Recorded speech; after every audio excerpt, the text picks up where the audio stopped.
Hello again, everybody. We're coming to you tonight from our Southern Bureau of RT America in beautiful downtown Miami. I'm Rick Sanchez. Something very important happened yesterday that goes right to the heart of so many things that we talk about here on this newscast. The politics of constantly using Russia and this network as a political foil or whipping boy, sans facts, simply because, well, it's Russia. And number two, and this is even more important, the decline of journalism in America. We here at this network often come under attack, kind of viciously oftentimes, simply because we have ties to a particular country. That's it. Is that fair? Of course that's not fair. But life isn't fair. You're going to be criticized from time to time. Look, I get that. We are far from perfect and certainly worthy of criticism.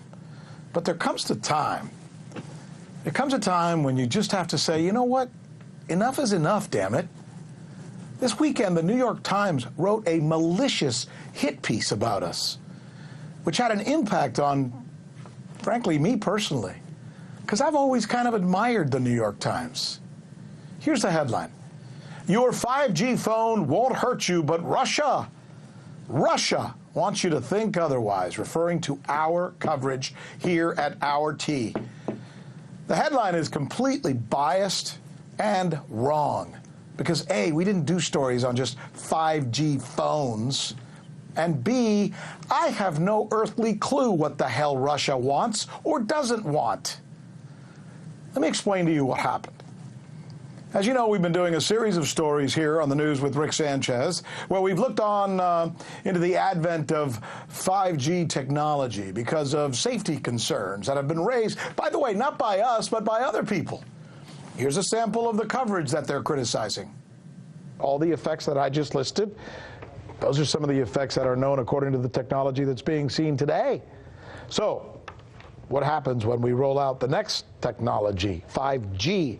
How much more powerful is 5G? How much more troublesome might it be? The issue with 5G is that it will be impossible to walk outside without exposing yourself to this radiation because these small cell towers are going to be everywhere. Now, Rick, you asked how we got here. We got here because the FCC, the organization that is supposedly supposed to be regulating the wireless industry, has been completely captured by the wireless industry itself. We know that the so-called public servants or our representatives and all these government entities have really been captured by the wireless industry. So that's it. What we do here is reporting, simply questioning whether 5G technology and all the radiation that it's going to emit from small cell towers that will seemingly be everywhere, whether that is going to create a potential health hazard. It's what we do. We question, right? That's it. That's our story. No different, by the way, from this story. This is Newsweek, which describes how cell phone radiation is already killing birds, and 5G is going to make it worse. That's Newsweek. Even more intense than our story. Last time we checked, by the way, Newsweek is not owned by the Russians, nor do they take orders from Putin. Incidentally, neither do I. No more than the New York Times takes orders from Trump. By the way, the New York Times may be taking orders from someone, which may explain why they really did this story. More on that coming up in our coverage in just a little bit, but let me continue where I was going. So this story about 5G may be being dangerous, which they suggest only we did at the behest of Russia. You know who else did this story? Here we go. CBS News on CBS This Morning. They did full-throated coverage on how cell towers that will be used to develop 5G may cause serious health concerns. Extensive piece, by the way. Very negative about 5G and the onset of it. Pretty much the same story we did. Its coverage wasn't mentioned by the Times either. In fact, a simple Google search will spin out an onslaught of stories about the potential dangers of 5G. And to be fair, you'll also find a lot of stories about how 5G dangers are exaggerated. Opinions seem to vary, but only the New York Times chose to make this about us. Not even so much about our coverage, but rather about our intentions, suggesting that we only covered this story because of President Putin. The Times argues that we are conflicted, and they question our integrity and our intentions. See, that's a serious thing to say about somebody. because it goes to our principles, something we've established in our mission statement of this newscast on day one as the most important thing that we do. Be transparent, be fair, be honest. The Times says we're not. They're wrong. And we're going to answer their charge. And we're also going to question with facts what we have found out about their true intentions. This is actually going to be kind of explosive. Whatever you do, don't leave this TV and call your friends.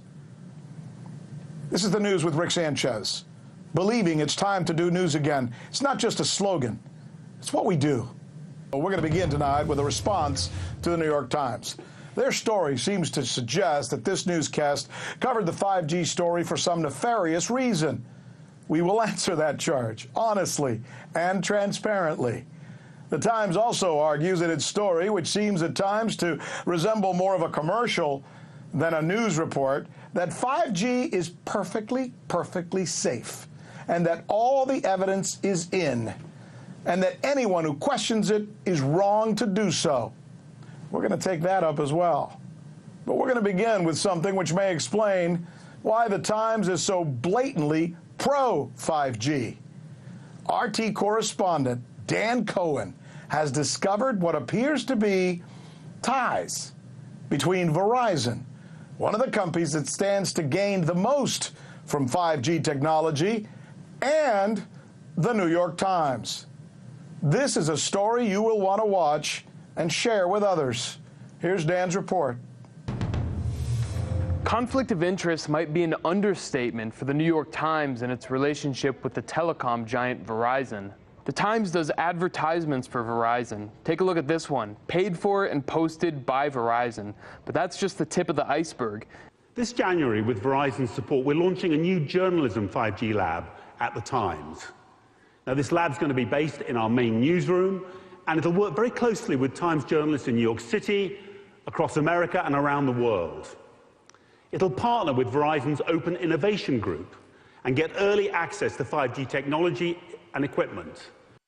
Doreen Tobin has been on the New York Times board of directors since 2004. Until 2009, she was Verizon's vice president and chief financial officer. After her retirement from Verizon, Tobin was given $3.5 million and then signed a year-long consulting contract that paid her a whopping $125,000 per month. As for the article's experts on 5G, Ryan Fox spent 15 years at the National Security Agency and was a computer analyst in the U.S. Army. Now he's an executive at the cyber intelligence firm New Knowledge, the very same firm that ran what its own internal report called an elaborate false flag operation in the 2017 Alabama special Senate race. And then there's Molly McHugh, a neoconservative think tanker and registered foreign agent who once wrote that fighting a new Cold War would be in America's interest. So whose interest does this article serve? The American public or corporate shareholders? Reporting in Washington, Dan Cohen, RT. There seems to be some interlocking there. Now to our reason for doing this story. When I first came to work here, I met a young lady who seemed like she was really hungry, really smart, and had some good writing skills. So I went to the management of RT, and I asked if she could be assigned as a correspondent on our newscast. Even though she didn't have a lot of reporting experience, I was convinced she would work out, and I was granted my request. And since then, Michele Greenstein joined our team as our special correspondent on our show. You know, I think it's been a good call. She's really done great. She's intellectually curious, passionate about telling great stories. And one of the stories that she came to me with, she said she wanted to explore about 5G technology and that soon it would be everywhere and what she was finding when she researched this. I agreed, and she set out to do a series of stories about 5G and the onset of 5G. So Michele is good enough to join us now. So I guess I know it seems dumb, but let me just ask you the question. Have you gotten any calls from anybody in Russia or Mr. Putin's office, which is why you decided that you were going to start doing these stories? No, Rick, not yet. And by the way, it's good to be with you. The reason that I decided to bring this story to you is, I don't know if you remember, we were covering the U.S. government's war on Huawei quite a bit. And with that, of course, unfolded the story of the race to 5G, as it's been called in the media. And I noticed, of course, that this rollout is on its way. It's happening now. In fact, the federal government is actually restricting state and local governments from restricting the implementation of this 5G wireless infrastructure. And in my research, I found that there was a lot of scientific evidence coming from doctors, public health advocates, scientists, and just hardcore research saying that the science wasn't in. And so I thought it was, you know, at best irresponsible if we didn't cover that angle as well. And at least to question it. And it's interesting because they're saying the only reason that we're doing this story is because we got some kind of memo from Vladimir Putin saying, and folks, you're not going to believe this. Hold on, it gets better. The reason Putin wants us to do this story, or is forcing us to do this story, is because he's now creating a company to sell phones, and he wants to try to eliminate the competition somehow using Michele because he got into your head, right? Right. I mean, all I did, Rick, was perhaps amplify or give a bigger voice to the doctors and scientists that have already been screaming about this concern. We didn't create any of these concerns ourselves, and we definitely didn't get them from the Russian government. But it's hard to smear doctors, it's hard to smear scientists, it's hard to smear public health advocates and parents who are concerned about their kids getting cancer, right? It makes you look like a monster. But it's very easy to smear and discredit, you know, RT. It's much easier, at least for an organization like the New York Times. You know, now you look like a patriotic warrior, right? So that's their strategy here, to equate criticism of this 5G rollout with Vladimir Putin. And, you know, I have to say it's doing well, and you end up just tricking well-meaning news consumers, I might add, into buying into the telecom industry's propaganda and look the other way from their own federal government's negligence in protecting their citizenry from a very, very real public health concern. But, you know, the problem with this is it's very dishonest. It is. See, that's what riles me up. The idea that they would be doing something, as you just explained, well, we need to go out there and try and push. I mean, the story that Bill Broad wrote was a commercial for 5G. It absolutely was. There is nothing in the world that exists that is negative about 5G. He made it sound like no one has a right to criticize 5G. I mean, not the least of which, no, he's not right. He definitely ignores a lot of the science that's out there, not the least of which is the UN's very own World Health Organization, who in 2011 actually classified wireless radiation as a possible carcinogen. Now, many say that this classification isn't strong enough and that we have to strengthen the association between wireless phones and brain tumors. And of course, a lot of research has come out since then. But as of January of this year, 247 scientists from over 40 countries, I might add, who together have published over 2,000 scientific research studies linking cancer to the wireless industry and cell phones and cell towers, have actually submitted an appeal to the UN saying that we need to re-examine that classification. So anything that you hear you and I talk about on this newscast is not coming from you and I, right? And it's not coming from, you know, Vladimir Putin, who I haven't had the pleasure of, you know, talking to yet. But every claim that we make is sourced, right? So for the New York Times to act as if this is an open and shut case is negligent at best. Yeah, you know, it's interesting in that sense, but, you know, we don't want to be alarmists either. They have every right to say I remember you said that to me when I first brought the story to you. You said, I don't want to be alarmist, and you warned me to make sure to just quote scientists. If they're right, good. But to say that we're right, nobody has a right to question it, seems wrong, especially when you were wrong about the dangers of cigarettes and wrong about the Iraq War. Exactly. Thank you very much. Michele, thank you. Good reporting. Thank you.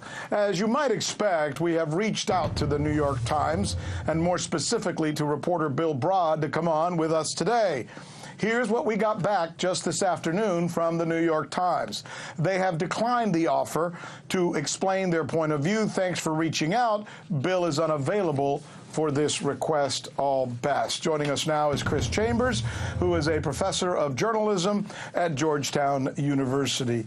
You know, I don't know what you make of this, but one of the things that really got me about Dan's report wasn't just the fact that they have people on their board who work for Verizon, and they have all kinds of interlocking going on there, which is bad journalistic practice, by the way. Talk about Putin. That's bad. But the fact that they're having journalism labs on behalf of the explanation of how great 5G will be, that seems like they're conflicted in and of itself, doesn't it?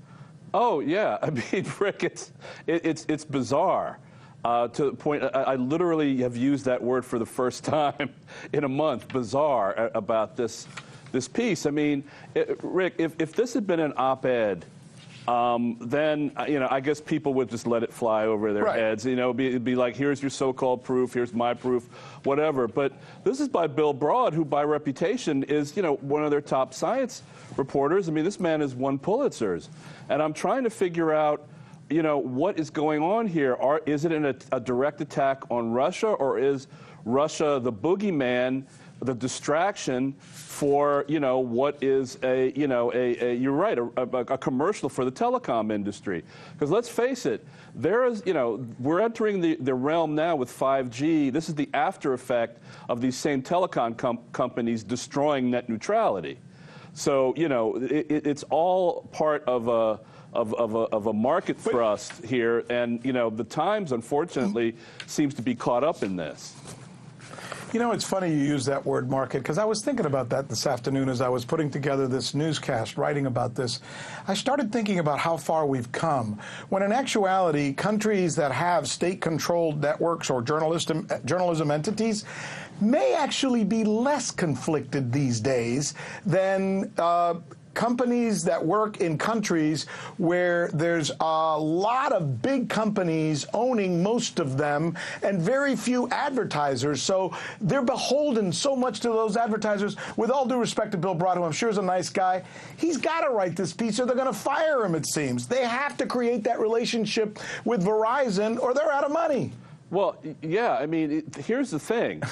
They are so powerful that, this piece, again, if you're going to do a hit piece on somebody, Rick, do it in the form of an op-ed. Get some jerk to write it, and you put their name on it, and you write it, and that's that. But they are so sure of themselves here that they've gone this route.